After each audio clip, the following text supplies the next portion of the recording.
మహేష్ కుమార్ గౌడ్ గారు ఇన్ఛార్జ్ అయినటువంటి మీనాక్షి నటరాజన్ గారి మాటగా నేను మీకు ఈ విషయం నా మాటగా చెప్తలేను, రాష్ట్ర ఇన్ఛార్జ్ మీనాక్షి నటరాజన్ గారి మాటగా, మహేష్ కుమార్ గౌడ్ గారు పిసిసి అధ్యక్షులు వారి మాటగా చెప్తున్నా.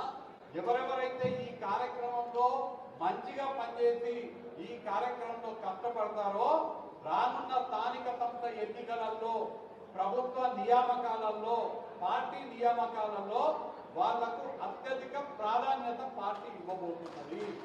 ఇది మీనాక్షి నటరాజన్ గారు మహేష్ కుమార్ గౌడ్ గారు చెప్పమన్నారు కాబట్టి చెప్పారు. అట్లనే ఎవరైతే మంచిగా పనిచేస్తే వాళ్ళకి శభాష్ అన్నప్పుడు మంచిగా చేయని వాళ్ళకి కూడా దెబ్బలు పడాలి కదా.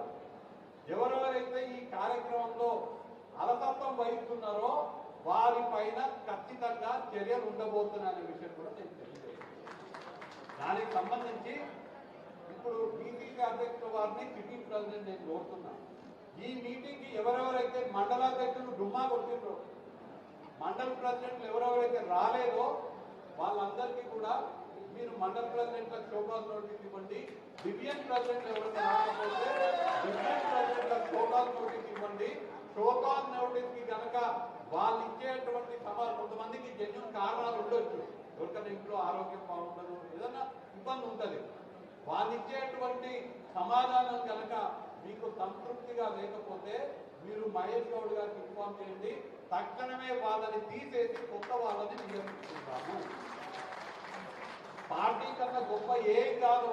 ఇవాళ మాకందరికి పదవులు ఉన్నాయంటే మీరందరూ కష్టపడ్డందుకే మాకు పదవులు ఉన్నాయి. రేవంత్ రెడ్డి గారు ముఖ్యమంత్రి అయిందంటే మీరందరూ జెండా మోసి కష్టపడ్డారు కాబట్టి రేవంత్ రెడ్డి గారిని వాళ్ళు ముఖ్యమంత్రి అయిండ్రు. పార్టీ కన్నా ముఖ్యం ఏది కాదు, పార్టీ కార్యక్రమం కన్నా ముఖ్యం ఏది కాదు, పార్టీకి అత్యధిక ప్రాధాన్యత ఇవ్వాలి. ఏఐసిసి నిర్ణయించినట్టుగా జై బాపు, జై భీమ్, జై సంవిధాన్ అభియాన్ని విజయవంతం చేద్దాము. ఆ కార్యక్రమంలో భాగంగా మనం చేపట్టే ఈ రాజ్యాంగ పరిరక్షణ పాదయాత్ర ప్రతి గ్రామాన్ని సందర్శించి మండలంలో విజయవంతంగా మండల స్థాయి ముగింపు సమావేశం ఏర్పాటు చేసుకుందామని మిమ్మల్ని అందరినీ కోరుతూ మా కరీంనగర్ జిల్లాలో ఇంత పెద్ద